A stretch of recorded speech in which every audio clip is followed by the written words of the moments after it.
দূরে একজন মোটরসাইকেল আরোহীকে দেখতেছি অনেক কষ্ট করে মোটরসাইকেল ঠেলতে ঠেলতে আসতেছে। তার থেকে আমি জানবো। দাদা আসসালামু আলাইকুম। ওয়ালাইকুম আসসালাম।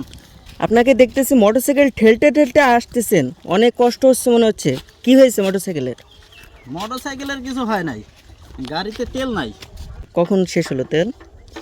তেল শেষ হয়েছে হাফ কিলো দূরের থেকে। এখন আপনি যাচ্ছেন কোথায়? আমি যাচ্ছি বাসায়। বাসা কোথায় আপনার? বাসায় এখান থেকে হাফ কিলো দূরে। এখন বাসায় গিয়ে তেলের ব্যবস্থা করতে পারবেন? এখন এটা তো বলতে পারতেছি না, কারণ কি আমাদের এখানে তো পাম্প নাই, প্রায় 15 কিলোমিটার দূরে পাম্প। এই পাম্পে যাইতে গেলেও তো তেলের দরকার হয়, আর গাড়ি ছাড়া তো তেল দিতেছে না। তাই এখন দেখা যাক, ট্যাঙ্কি খুলে নিয়ে গিয়ে যদি তেল আনা যায়। আমরা দেখতে পাইতেছি পাম্পে প্রচুর পরিমাণ ভিড়। এখন আপনার বাসা যেহেতু এখান থেকে 15 কিলোমিটার দূরে পাম্প, আপনি যাতায়াত করতে তো মনে হচ্ছে আপনার ওই যা তেল দেবে 200 কি 300 টাকা তেল দেয় পাম্পে, দেখতে পাইতেছি। ও তো যাতায়াত করতেই হয়তো বা অর্ধেক শেষ হয়ে যাবে, তখন আপনার কর্ম কীভাবে চলবে? এইটা সরকারের সিস্টেমে আমি যেটা দেখতেছি যে 200 টাকা বা 300 টাকা বা 500 টাকা তেল দিতেছে এক এক জায়গায়। যারা কর্মসংস্থানে আছে, যারা কর্ম করতেছে, এদের জন্য খুবই ভোগান্তির বিষয় এটা। হ্যাঁ, এখন আমরা সাধারণ মানুষ, আমরাও খারাপ আছি।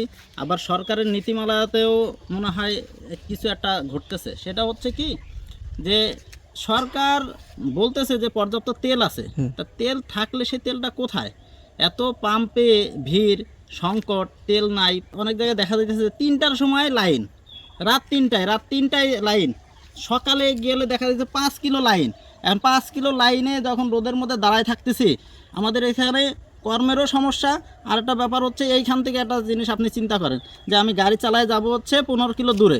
15 কিলো দূরের থেকে আমি তেল নিতেছি, কয়েক ঘন্টা অপেক্ষা করে, 2 ঘন্টা 1.5 ঘন্টা অপেক্ষা করার পরে আমি তেল পাইতেছি।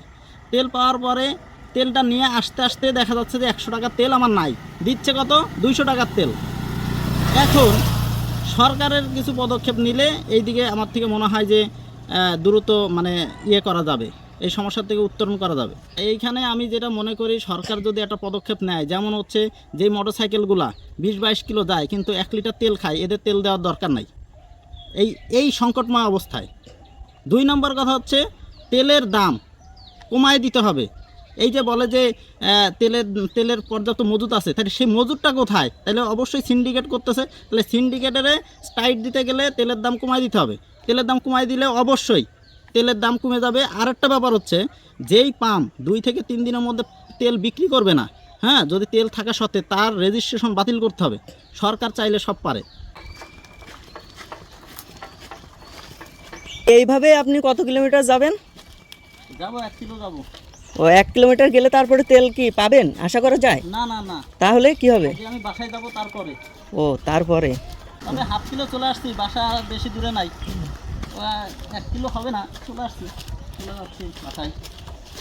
আচ্ছা ঠিক আছে, থাকেন তাহলে।